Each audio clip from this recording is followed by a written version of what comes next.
I'm back at it for my favorite segment, Q&A, and this week I wanted to share an answer to a question that I had from an awesome massage therapist from Indiana who I've been mentoring. The question was, I know I need to get to bed earlier and stop wasting time doing mindless stuff at night. I heard you say you always go to bed by 8 p.m. every night, including on the weekends. First off, why do you do that? Second off, how do you manage to do that? In this episode, I go over the following: why I do this, how I do this, and the benefits of implementing it. I hope you enjoy the show.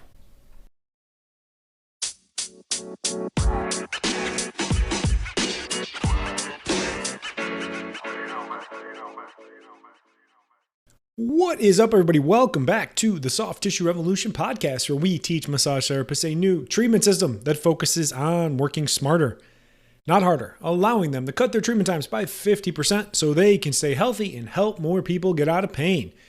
Dr. Matt Maggio here. Thank you so much for stopping by and checking out the podcast. Let's jump right into it. Why do I go to bed at 8 p.m. every single day, including the weekends? That's right. I said it. Go to bed at 8 p.m. every single day, including the weekend. So what sparked this episode? Well, first is just, I get a lot of questions about like productivity and success tips and hacks and all sorts of things about like how to show up better, how to create more time, how to make more money, how to be more efficient.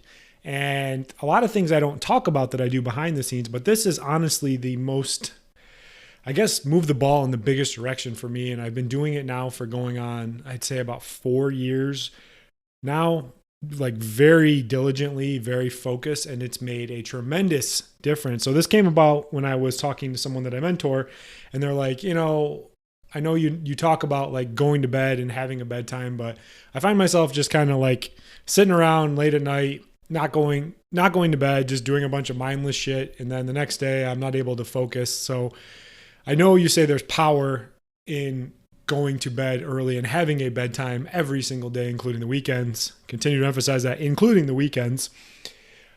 Their question really was around the idea of like, first off, why do you do it? Secondarily, how do you do it? And lastly, the benefits of it. So I thought this would be a good time to share the amazing power of having a bedtime, in an even earlier one like me, like 8 p.m. every single night. So let's start with the why. So why do I do this? Number one is just routine and discipline. I am a routine and discipline type of person. I have been probably since I got out of school. I used to be like this a lot when I was in college and I played football, and I had to get up at a certain time and I had to do a certain type of workout. I had to eat a certain type of way. After I got out of college and through grad school, I kind of let that all go, got really fat, got out of shape, drank a lot. Didn't take care of my body, and I lost that. So I am someone that needs to have very strict discipline and very strict routine. At the end of the day, discipline equals freedom. Another thing that I started to learn and seeing from other people was if I was really going to grow, not just my business, but my knowledge, my expertise, my focus, just my delivery, I needed to find extra time. And the thing about time is we all have the same amount every day, but you can create more time if you can do things when other people aren't focusing on things. And what I saw was you really need about 3 to 4 extra hours of uninterrupted time each day. And what's that uninterrupted time? Where you can just focus on things that are really important, maybe like learning how to be a better practitioner, learning how to market, learning how to sell, learning how to communicate, learning more about anatomy, just being totally driven and diving into that aspect for 3 to 4 hours a day with no distractions, no kids, no clients bugging you, no TV, no computer, no phone, none of that stuff. Really having that. And when I go to bed at 8, that allows me to wake up in that morning and have those 3 or 4 hours before I even need to go to my own clinic or even see my own patients, and have that time to really build on the important things and focus on things that are going to move the needle in the right direction. Like I said, it helps me also say no to non-important things. So you might be like, well, I won't have a social life if I can't go out and drink with my friends and hang out. Like, well, that's cool if you want to do that. But they say you're the average of the 5 people you spend the most time with. And if you got those friends that look forward to every weekend getting shit-faced, partying, hanging out, they're not going to be successful. And you're probably not going to be successful either. So it just allows me, if someone wants to go out to dinner, I'll be like, yeah, I'll go at 4:30. They'll be like, well, what are you, an 80-year-old? You want the early bird special? Sure, why not? Might as well save some money while I'm at it. But it allows me to say no to things that I don't want to do. Like maybe there might be a concert and they're like, oh, well, I'm like, well, what time does the concert start? They're like, well, it starts at 9. I'm like, well, I can't do that. It just allows me to get back into those disciplines and those guardrails of that routine and just saying no to things that aren't important. Because what's important to me right now is helping as many people as possible, helping get this care out to more people. And if I'm up drinking till 2 a.m, then I'm sleeping lousy the next day, I lose that. I don't want to lose that momentum. I'm addicted to the momentum of getting better each and every day. Another thing about this is I just learned it from someone that's somewhere where I want to be. They're making a ton of money. They're making a huge impact and they started doing it. I'm like, shit, if it works for them, maybe it'll work for me.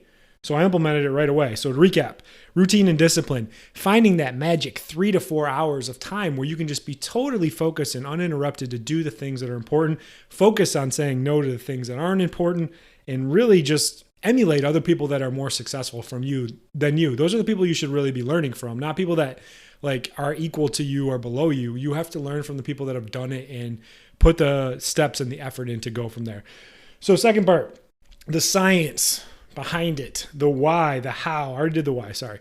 The how, the scientific side of that. So one thing that I've been doing for a long time now is I have a caffeine rule. And I learned this from Dr. Andrew Huberman. He's got an awesome podcast wherever you subscribe to podcasts on there. And he talked about the idea of delaying your caffeine intake for at least 1.5 to 2 hours after you wake up. Their whole idea behind it, it's like very scientific-y and nerdy if you like to nerd out on that stuff. Basically, you have this stuff called the adenosine in the morning that's stuck in your body and it gets stuck to the caffeine. And if you drink the caffeine too early, the adenosine doesn't clear. And then you get those midday crashes where you're really tired, maybe around like 1 or 2 o'clock, you're thinking you need more coffee. You're not getting enough caffeine. Once I made that change, I have sustained energy throughout the entire day. I don't crash in the middle of the day, and that's been really awesome.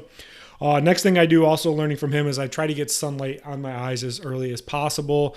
Now, I do get up early some days, and I'll go through that as when I do actually get up.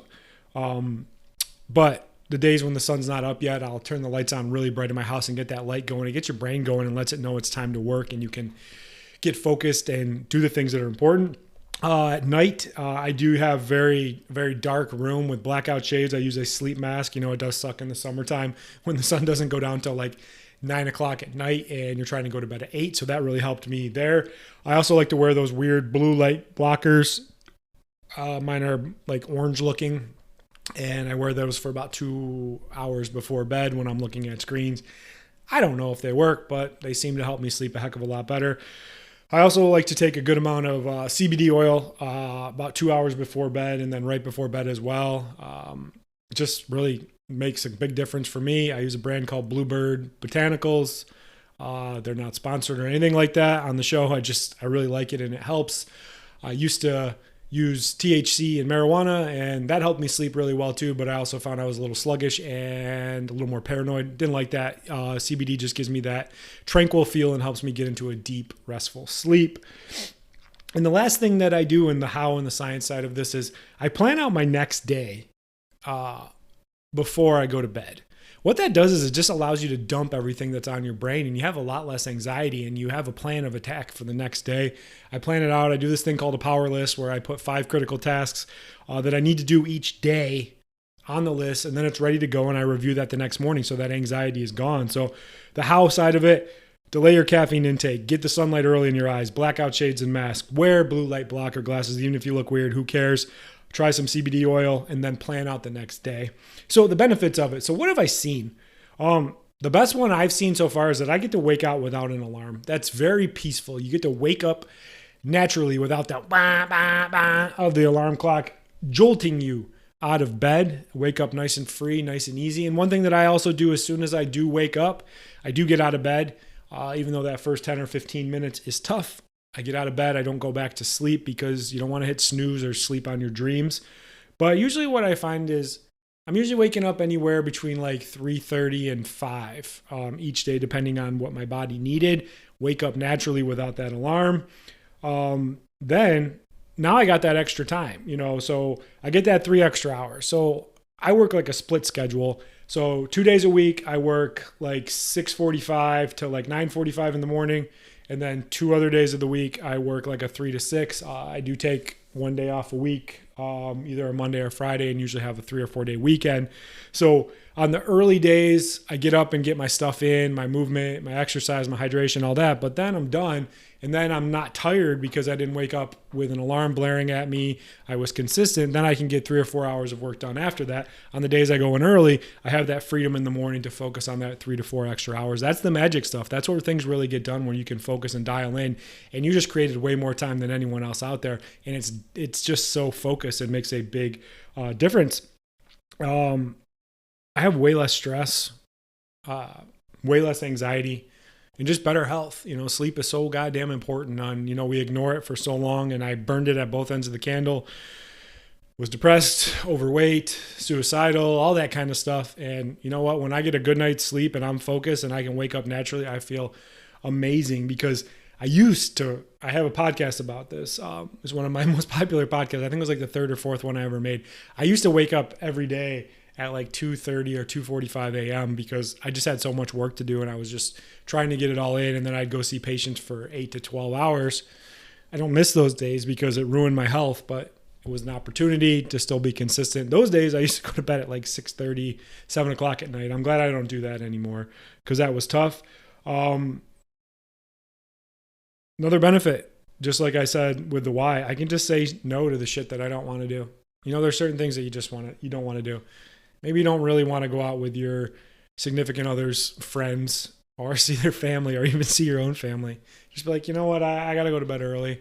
And people will make fun of you, but who cares? I don't give a shit what people think. I'm 37 now. I'm old, crotchety, all that kind of stuff. I like going to bed. I like getting shit done, and I like being successful. So don't care about what other people say, because they're going to shit on you, and they're going to make fun of you and tell you there's something wrong with you and call you an old person, but they're just jealous of where you are, and just keep on grinding. And lastly, I'm just more alert. I'm more focused. Just allows me to get a hell of a lot more done. Making that list at the end of the day just really helps. Not sitting there up all night like, oh my God, I do all these things. I got a plan of action for the next day, and I'm ready to go. And it allows me a runway to kind of get ready for the day and ease into the day. Like I said, I delay that coffee, but it allows me time in the morning to do some walking, do some reading, do some thinking, just get prepared. So many people just start their day off with chaos, with that alarm just blaring in their face, and then they're up and they're trying to get coffee, they're trying to get their family ready, they're trying to do all this stuff, and it's just chaos from start to finish, and then they wonder why they can't get ahead. So in closing, one thing that I've learned is it's so important, especially in this work of body work and using our body to earn a living. You have to take the best care of your body, and you need to treat your body like $1 million racehorse. You need to put good food in it. You need to exercise it. You need to rest it. You need to sleep. You need to take supplements. You need to do all that shit and help yourself have great longevity and be healthy, because you can't keep burning it like you're burning it at both ends and expect to keep going. Number 2 is just be a true professional. A professional prepares. A professional shows up. If you're like rolling into the office or the clinic like 2 minutes before your first client comes in and you're just flustered, like you're not ready. You're actually stealing money from those people because you're not prepared. Prepare. Have a plan of action. Make your health, your wellness your number one priority. And lastly, just start feeling better. It's amazing how much better you can feel. We tend to think where we are now and where our health is can't get any better or can't get any worse, and we kind of just accept that. But you could feel so much better, have less anxiety, and be ready for the day. So that's all I got for you guys. I hope that gave you some insights, and understand that you can be in control, and discipline and routine can set you free, and it's what sets the best apart from everyone else out there trying to be mediocre. I want you to be great. So if you like the show, share it. Go grab the free training, just revamp that. And we also now have a whole online CEU program available as well. If you want that, reach out. We'll give you more information about that. And lastly, go out there and be great this week. It's the only thing that truly pays. I'll see you guys on the next one. Bye. Thanks so much for listening. If you want help on the path to being able to double your income, all while working 50% less and being taken seriously as a healthcare provider, I have some great resources for you. Number 1, get access to our free training modules and introduction to my system, the Peak Method. Number 2, subscribe to our YouTube channel, The Soft Tissue Revolution. Links to all of this can be found in the show notes. Lastly, if you like the show, please leave us a 5-star review and share it with others that you know it could help.